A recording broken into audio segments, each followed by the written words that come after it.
The space station buzzed with activity. People from 100 different worlds moved through its wide halls. Some had blue skin, others had 4 arms, a few even floated instead of walked. Among them all, Jack Mason looked ordinary. He was just an old human man with gray hair and wrinkles around his eyes. He walked slowly through the market area, stopping now and then to look at items for sale. Jack liked this part of Nova Station. Here nobody looked twice at him. He was just another visitor among thousands.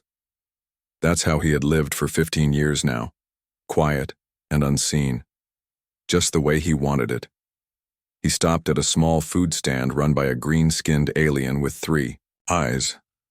"The usual, Mr. Mason?" the alien asked. Jack nodded and handed over a few credit chips. The alien gave him a steaming cup of dark liquid that smelled like coffee but wasn't quite the same.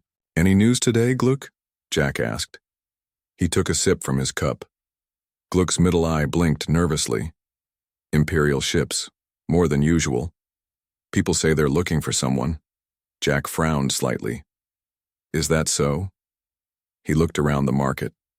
Now, he noticed the extra guards.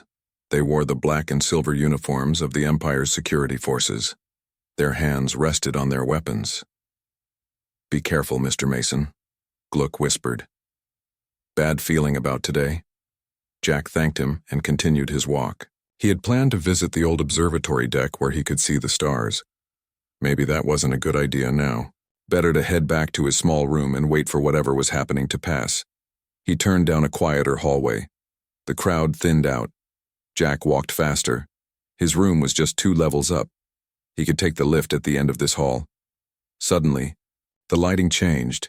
The normal white lights turned red. A loud alarm sounded. Emergency lockdown. Jack stopped.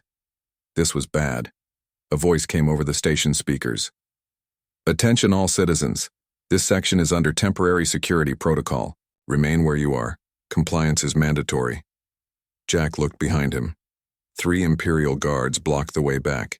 They carried heavy rifles. In front of him, a door slid open.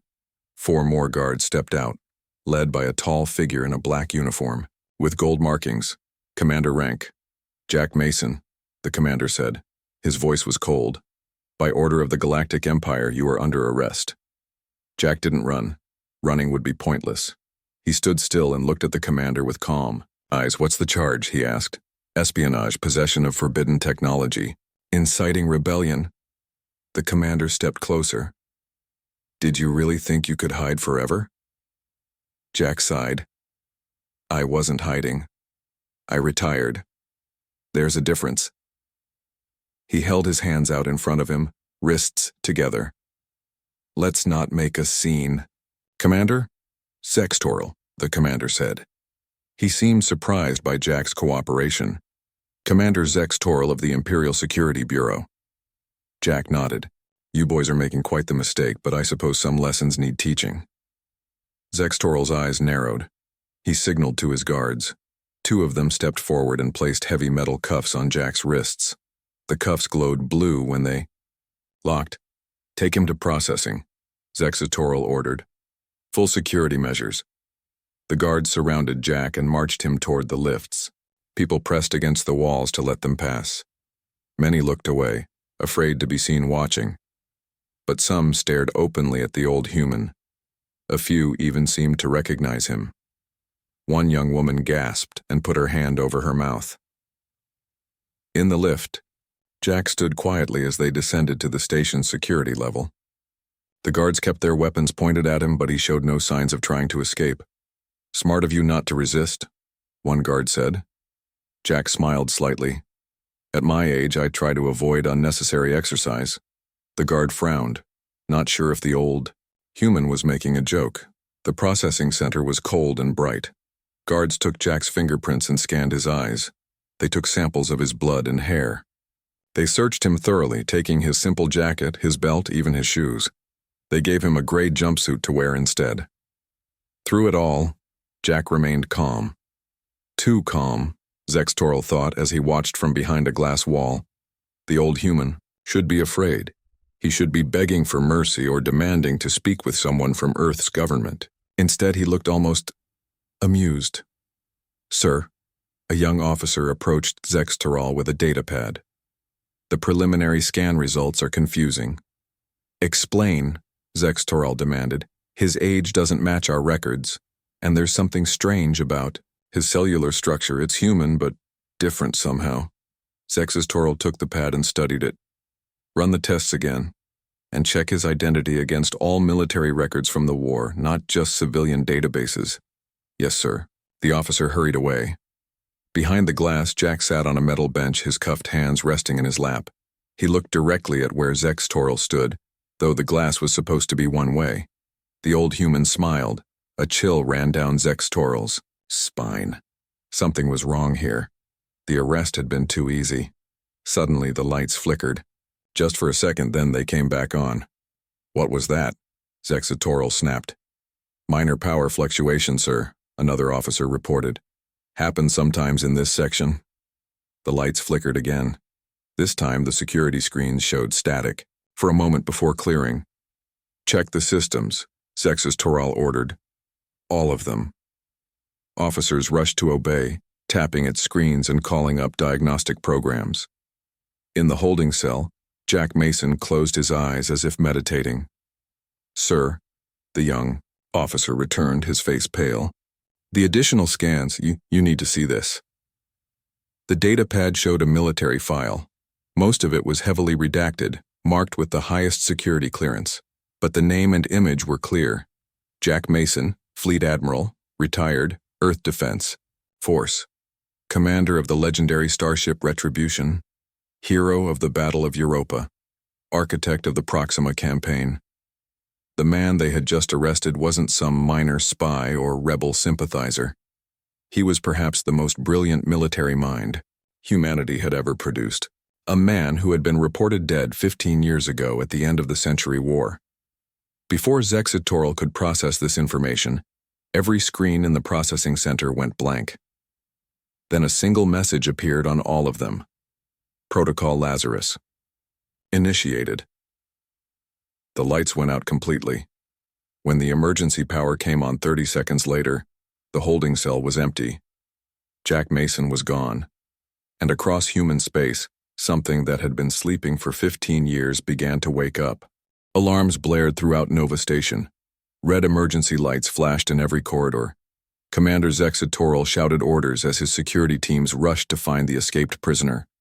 Lock down all docking bays. No ships leave. Check every security camera. His voice shook with anger and fear. The prisoner's escape was impossible. The holding cell had been sealed. The guards had been watching. Yet somehow the old human had vanished. Sir, we have a priority message from Imperial Command, an officer reported. Zextoral moved to a private communication booth. The face of Admiral Corvin appeared on the screen. The Admiral's gray skin looked even paler than usual. Commander, explain how you lost the prisoner, Admiral Corvin demanded. Sir, we had him secure. There was a power failure and... Silence! The Admiral's eyes narrowed. Do you have any idea who you arrested? Zextoral swallowed hard. The file said he was a former military commander, but most details were classified. Jack Mason is not just some commander. The Admiral's voice dropped to a whisper. He was humanity's greatest strategist. The Empire officially declared him dead 15 years ago because we could not catch him. And now you've alerted him, and every human in the galaxy, that we know he's alive. The screen split to show images from the Century War. A younger Jack Mason in a blue uniform. A massive battleship called the Retribution. Scenes of Imperial ships exploding. Mason disappeared after the Battle of Tau Ceti. We thought he died when his ship was destroyed. Instead, he's been hiding, watching us. The Admiral leaned closer to the screen. And now you've spooked him. Zextoral felt cold. What are my orders, sir? I'm sending the Dreadnought Inevitable Justice to your location. Transfer all data about Mason's arrest to them. Then report to me personally for reassignment. The Admiral's tone made it clear this was a punishment. Yes, sir. Zextoral bowed his head. The communication ended. Zextoral stood frozen for a moment. His promising career was over. all because of one old human. Far from the station, on a small transport ship, Jack Mason sat at the controls. He hadn't escaped, alone. A young woman with short brown hair worked at another console nearby. "Status, Ellen?" Jack asked. "They haven't noticed us yet," Ellen replied. "Our fake identification is holding. We're just another supply ship waiting for clearance to leave." Jack nodded. He touched a small device on his wrist. It looked like a simple bracelet, but it glowed with a soft blue light. "Send the signal. It's time." Ellen pressed several buttons on her console. "Signal sent. The others will know you've been compromised." Jack looked out at the stars. "I really hoped this day would never come. 15 years of peace. It was nice while it lasted. They never would have found you if that new officer hadn't recognized you," Ellen said. "Susan Wells. She works for Imperial Intelligence now, but she was at the Tau Ceti battle. She saw you once years ago." Jack shook his head. "One glimpse, 15 years ago, and she still remembered my face? Bad luck." Their ship received clearance to leave. Slowly, they pulled away from Nova Station. No one chased them. No one even noticed them among the dozens of ships coming and going. On the inevitable justice, Chief Interrogator Visk reviewed the data from Nova Station. He was a tall, thin alien with pale skin that almost glowed in the dim light of his office. His species was known for their skill at extracting information. "Interesting," he murmured as he studied Jack Mason's file. "Very interesting." A knock at his door interrupted his thoughts. Lieutenant Susan Wells entered. She was one of the few humans who worked for Imperial Intelligence. Her black uniform was perfectly pressed. Her face showed no emotion. "You requested my presence, sir?" she asked. "Yes, Lieutenant. You identified our missing prisoner. Tell me everything you know about Jack Mason." Susan stood at attention. "I only saw him once, sir, at the Battle of Tau Ceti. I was a junior communications officer on one of our ships. We captured a damaged human vessel and boarded it. Mason was there helping evacuate the crew. He wasn't supposed to be there at all. He was too valuable to risk. But that was Mason. He never sent people where he wouldn't go himself." "And you recognized him 15 years later? From one meeting?" Visk sounded doubtful. "You don't forget eyes like his, sir. Like he could see right through you. Like he knew exactly what you would do before you did it." Susan paused. "There's something else. When I saw him in the security footage from Nova Station, I noticed a scar on his right hand. It's distinctive, shaped like a small star." Visk checked the arrest records. "There's no mention of this scar. It would be easy to miss if you weren't looking for it. But it's famous among humans. He got it saving his crew when his first command was attacked. Cut his hand open on broken metal while pulling people from a burning section." Visk leaned back in his chair. "What can you tell me about Mason's military record?" "Most of it is classified, even from me. But I know he was never defeated in a direct battle. The Empire only won the war because we had more ships, more resources. Mason made us pay for every victory. 10 of our ships for one of theirs. 20 of our soldiers for one of theirs." "And after Tau Ceti? Where has he been hiding?" Susan shook her head. "No one knows. Some humans think he died there. Others believe he's been planning, waiting for the right moment to return." "And what do you believe, Lieutenant?" Susan hesitated. "Permission to speak freely, sir?" "Granted. I believe the Empire just made a terrible mistake. Mason wasn't hurting anyone. He was living quietly. Now he's been awakened, and he never does anything without a plan." Visk frowned. "You sound almost admiring of him." "I'm loyal to the Empire, sir, but I'd be a fool not to respect Mason's abilities. He held off our forces for years with fewer ships and less advanced technology." Alarms suddenly blared throughout the ship. The lights flickered. Visk stood up.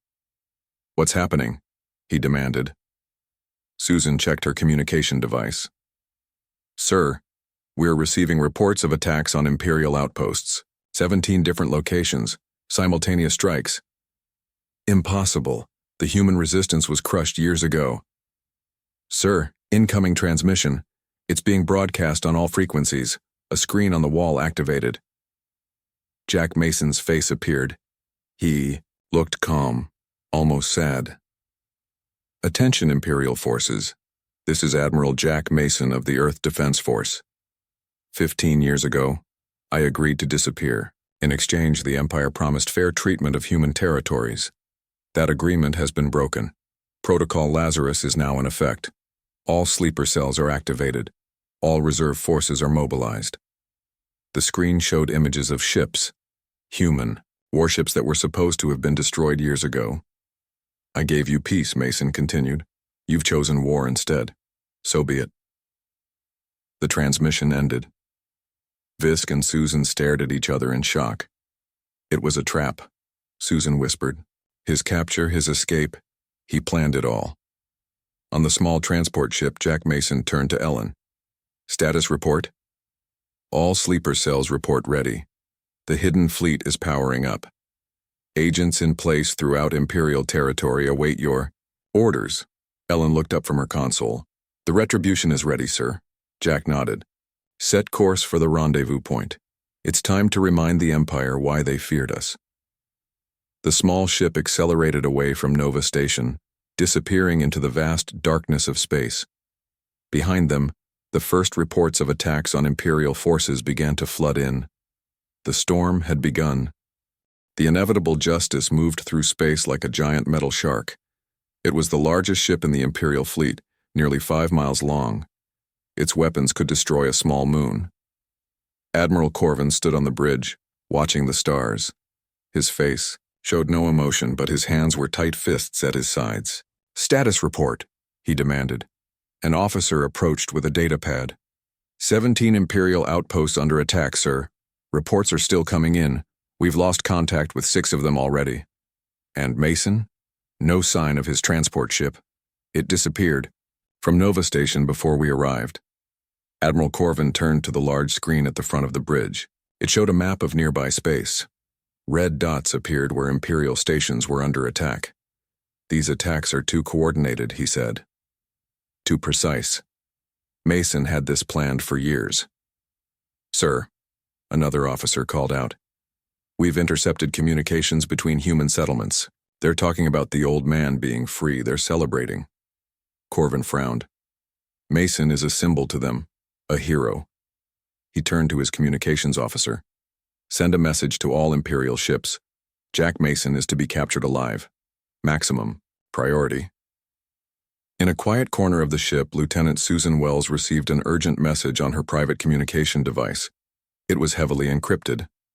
When she opened it, she saw only a string of numbers. Her heart beat faster. She knew what they meant. Susan had a secret. She wasn't just a loyal Imperial officer. She was also part of Protocol Lazarus, a sleeper agent, planted years ago, waiting for this day. She moved quickly to her quarters. From a hidden compartment in her wall, she removed a small device. It looked like a simple data storage unit, but it was much more. She plugged it into the ship's main computer terminal. Upload complete, a soft voice said from the device. Ghost. Protocol activated. Throughout the massive ship, tiny programs began to spread. They moved through the computer systems like invisible spiders. They didn't damage anything. They just watched and waited. Susan removed the device and destroyed it. Then she returned to her duties. No one noticed anything different about her. But now every message, every order, every piece of data on the inevitable justice was being copied and sent to Jack Mason. Across the galaxy, humans began to move. Some left their homes in the middle of the night. Others made excuses at their Imperial jobs and didn't return. They traveled to secret meeting places. They opened hidden bunkers. They powered up ships that had been waiting in caves and asteroid fields for 15 years. One such place was on a small moon in a forgotten system. The moon looked empty and dead. But deep under its surface was a massive hangar. And in that hangar sat a ship. Not just any ship. The Retribution. Jack Mason and Ellen arrived at the hidden base in their small transport. They were met by a group of men and women in simple clothes. When they saw Jack, they stood straighter. Some had tears in their eyes. "Admiral on deck," someone called out. "At ease," Jack said. He looked around at the faces. Some he knew. Others were too young to have. Served with him during the war. "I see Protocol Lazarus worked." A tall man with a beard stepped forward. "Yes, sir. We've maintained everything as you ordered. The retribution is ready." Jack nodded. "Good work, Captain Ryan. How many crew do we have?" 342, sir. Many are children of your original crew. They grew up on the stories. They've been training their whole lives for this." Jack looked troubled. "I never wanted another generation to fight this war." Captain Ryan's voice was firm. "With respect, sir, this war never ended. The Empire just called it peace while they took more from us each year. They walked through tunnels cut into the moon's rock until they reached a massive door." Jack placed his hand on a scanner. The door slid open. Inside was the Retribution. It wasn't the biggest ship ever built. It wasn't even as large as the inevitable Justice. But what it lacked in size, it made up for in design. Every line of it was perfect. Every system was exactly where it needed to be. It had been Jack's home for years during the Century War. It had been reported destroyed at Tau Ceti. Instead, it had been hidden here, waiting.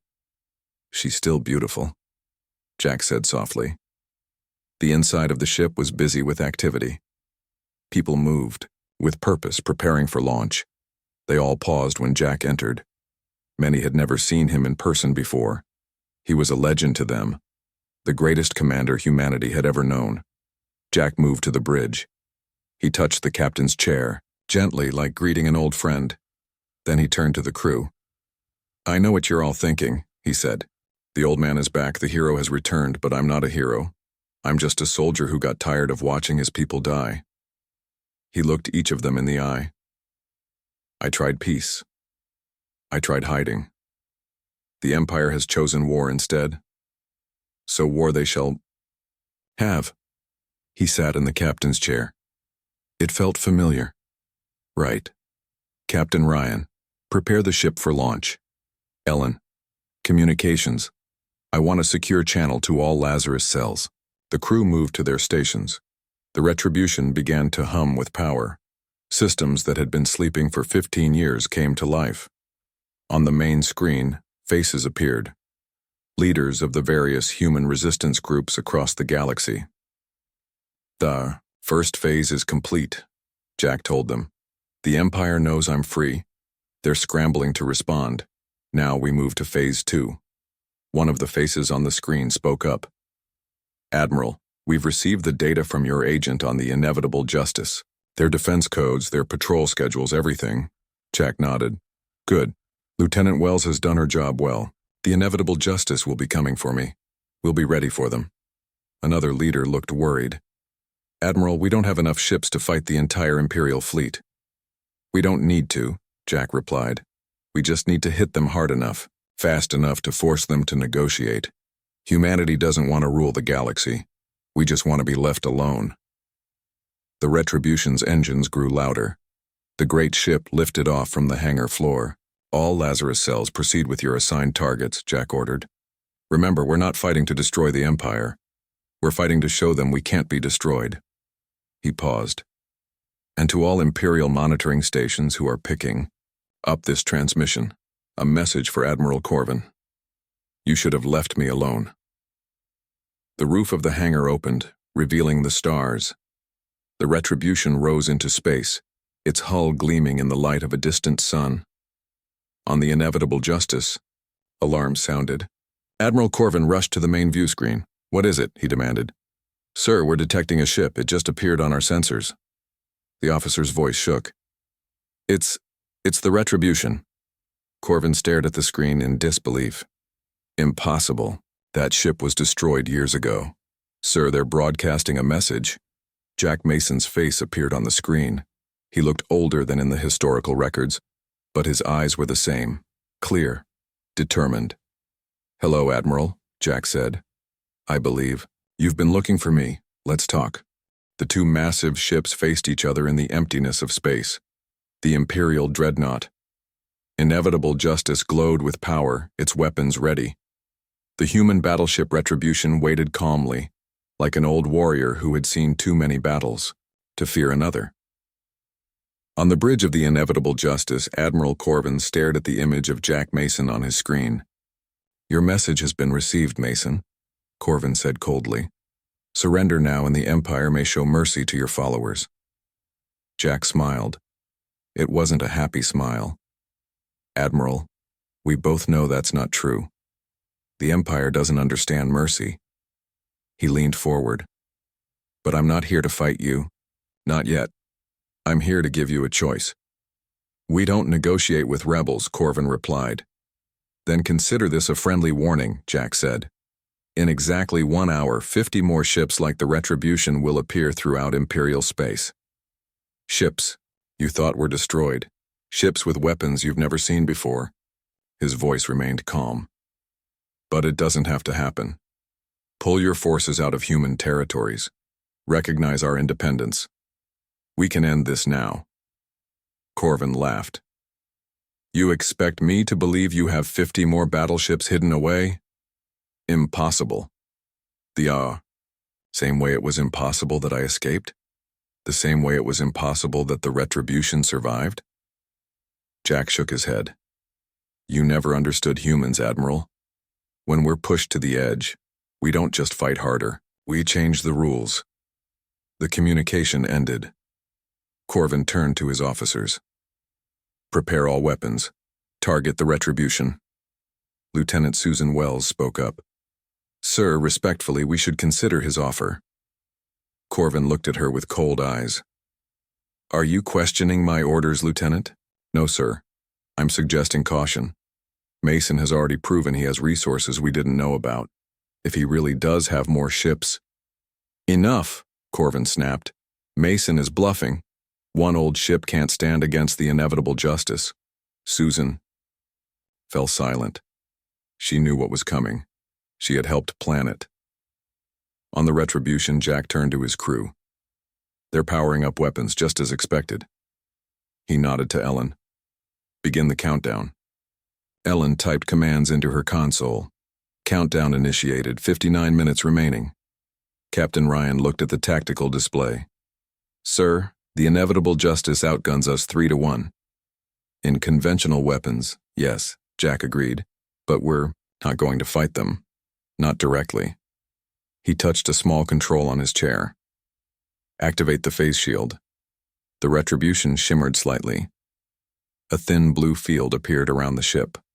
Barely visible. "All systems nominal," Ellen reported. "Phase shield at full power." On the Inevitable Justice, officers watched in confusion as their sensors failed to lock onto the Retribution. "What's happening?" Corvin demanded. "Why can't we target them?" "Unknown." "Sir," an officer replied. "Our sensors show the ship is there, but we can't get a weapons lock. It's like they're slightly out of phase with normal space." Corvin slammed his fist on a console. "Impossible! Fire all weapons! Target the area!"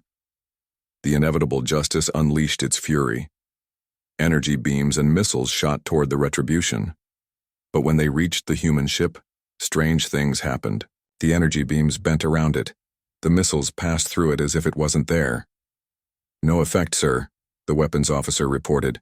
"No damage to enemy vessel." Jack watched calmly from his chair.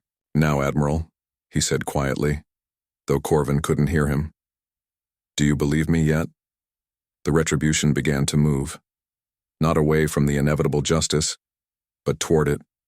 The Imperial crew watched in horror as the human ship passed right through. "Their shields! They're going to ram us," someone shouted. But the Retribution didn't ram them.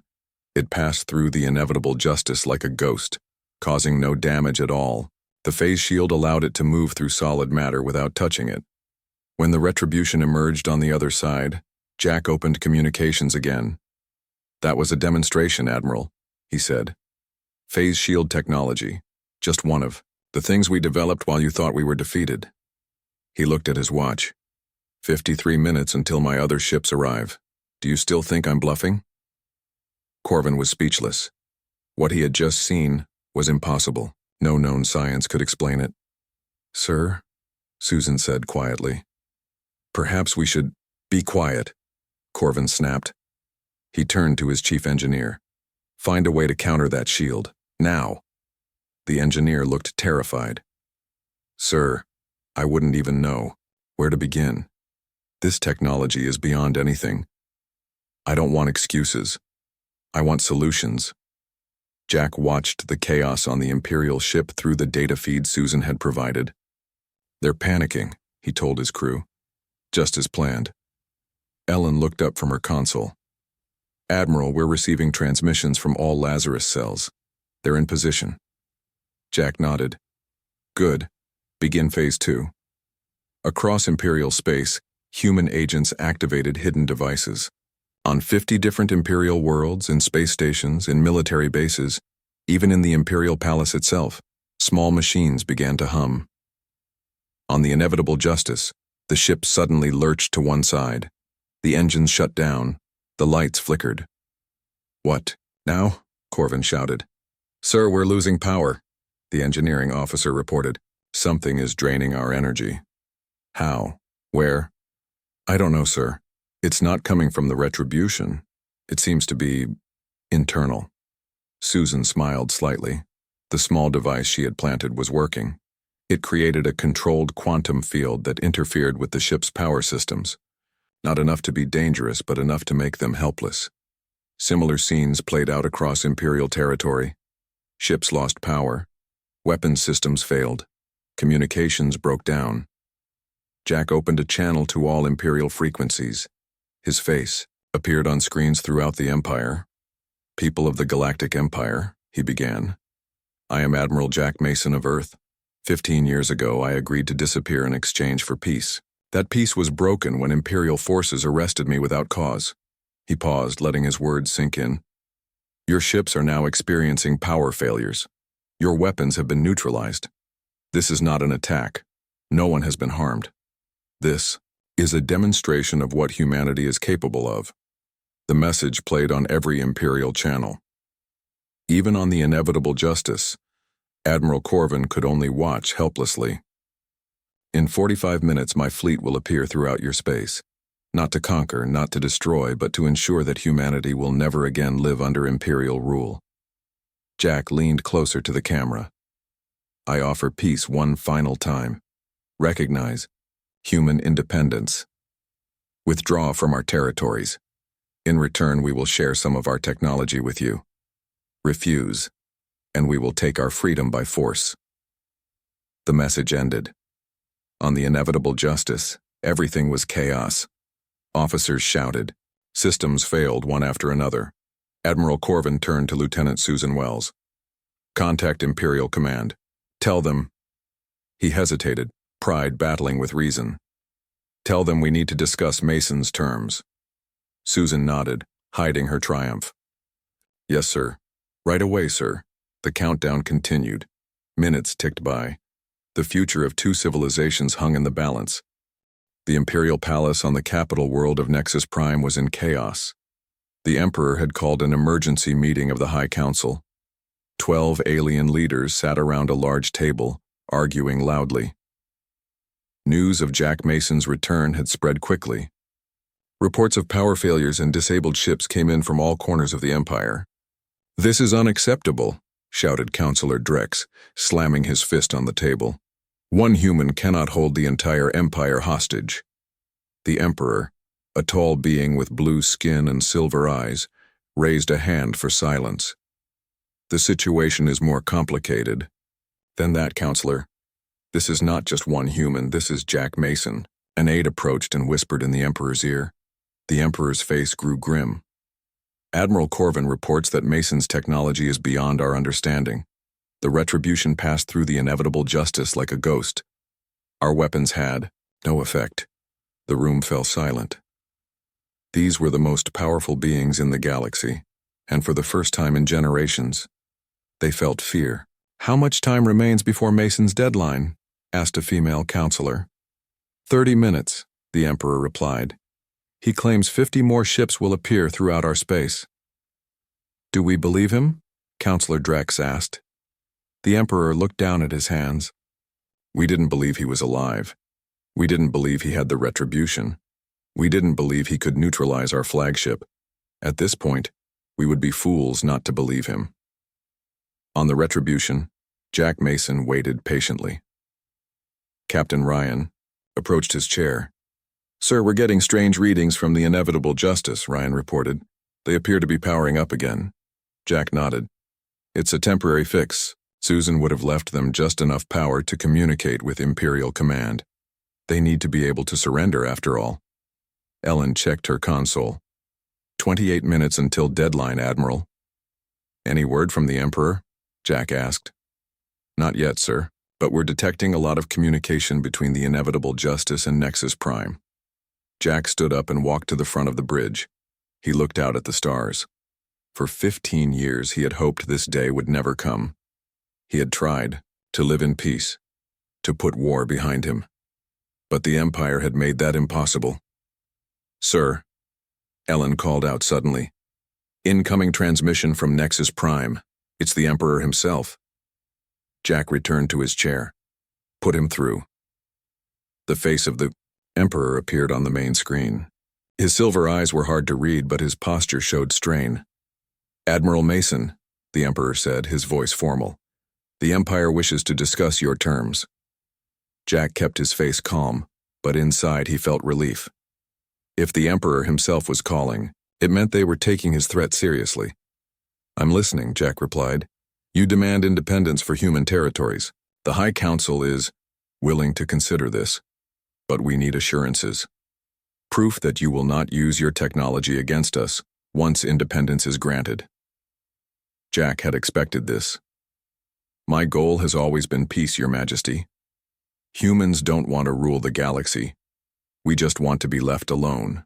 "Noble words," the Emperor said. "But words are not enough. We need proof, a demonstration of good faith." "What do you propose?" "Come to Nexus Prime, alone.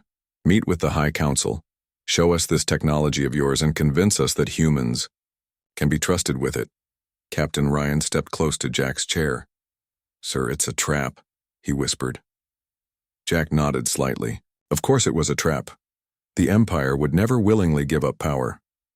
"Your Majesty," Jack said, "I will come to Nexus Prime on one condition.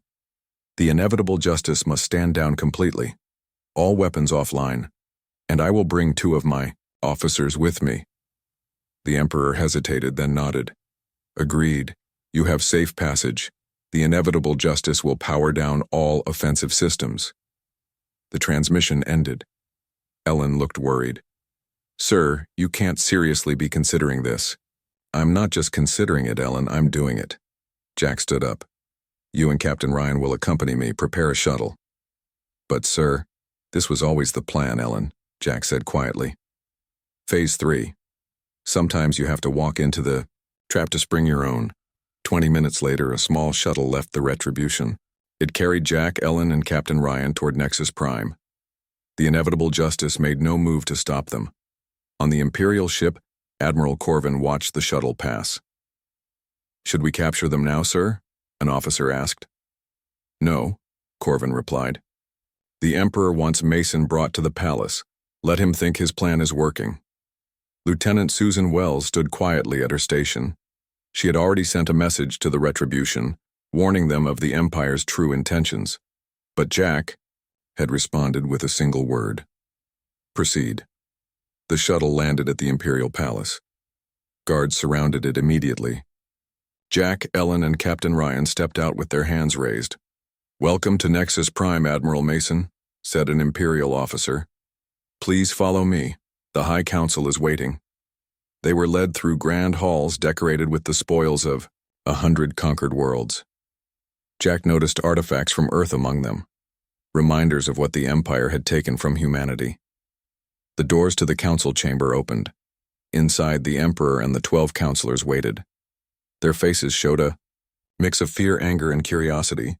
"Admiral Mason," the Emperor said, "you have our attention." Jack stepped forward. "Thank you for agreeing to meet, Your Majesty. I believe we can end this conflict peacefully." "By threatening us with your hidden fleet?" Counselor Drex asked angrily. "By Showing you that war benefits neither side, Jack replied calmly. He reached into his pocket and removed a small device.